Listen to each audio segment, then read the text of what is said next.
Nobody warned me. Nobody warned me that you could build a whole life, a job, a home, people who love you, and still lie awake at night feeling like nobody really knows you. Nobody warned me that adulthood would come with this particular kind of quiet. Not the loneliness of being alone, the loneliness of being surrounded and still feeling invisible. Hey, I am Tom. If that landed somewhere in your chest just now, this video is for you. There is a kind of loneliness that does not look like loneliness from the outside. It does not look like an empty calendar or a person with no friends. It looks like a full inbox and a packed weekend. It looks like someone who is always there for everyone else. It looks like you. This kind of loneliness lives inside a life that looks the most complete, and that makes it harder to name, harder to admit. Because you look around and think, what do I have to be lonely about? But loneliness has never been about how many people are around you. It has always been about how deeply you feel known by them. Here is what nobody tells you about adulthood. In your 20s, connection happens almost by accident. School, university, shared houses, new jobs. Life throws you together with people constantly. Friendships form through proximity and repetition. You do not have to try very hard. Then something shifts. Careers get serious. Relationships become secondary. People move from city to city, have children, get busy. The accidental connection stops. And intentional connection, the kind you have to actively choose and create, requires something most adults were never taught to do. So the friendships thin out.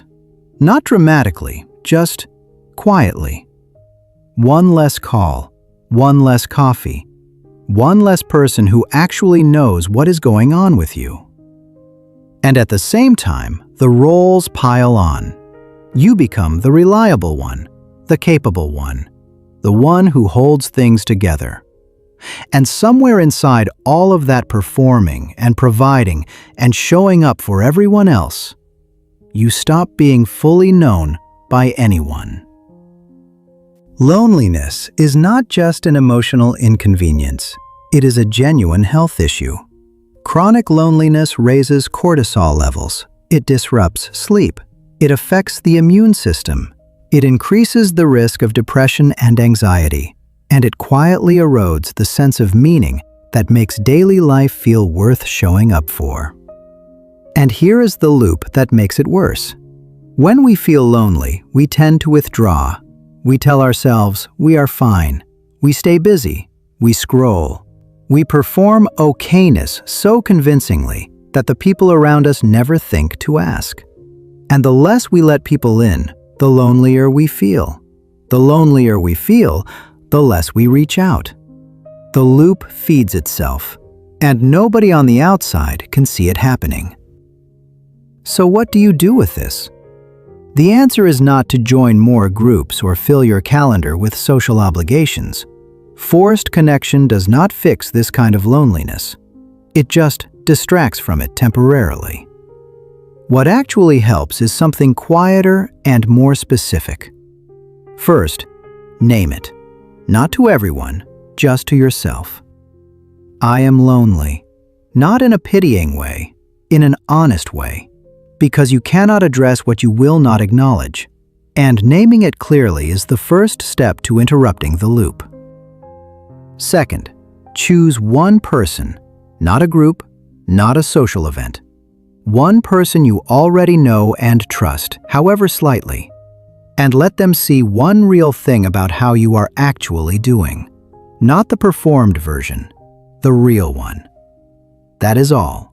One honest moment with one real person. That is where the loop starts to open. Third, and this is the one most people skip, let yourself be cared for. Not just useful, not just needed, actually cared for. That means letting someone ask how you are and giving them a real answer. It means resisting the instinct to immediately redirect attention back to them. Being known requires being willing to be seen, and that is its own kind of courage. Nobody warned us that adulthood would feel this lonely. But I think the reason it hits so hard is not because something has gone wrong with us. It is because we are wired for genuine connection, and the life we were handed does not make that easy. It makes it something we have to choose, deliberately, repeatedly, against the pull of busyness and performance and the habit of being fine. You are not broken for feeling this. You are human, and humans need to be known. If this resonated with you, if it named something you have been carrying quietly, I want you to know that loneliness is one of the emotional players we explore in depth inside the emotion decode system. It is part of a larger framework for understanding why we feel what we feel and what we can actually do about it. The link is in the comments if you want to go deeper. And if this video gave you something, please subscribe. There is a lot more coming, and I would like you here for it.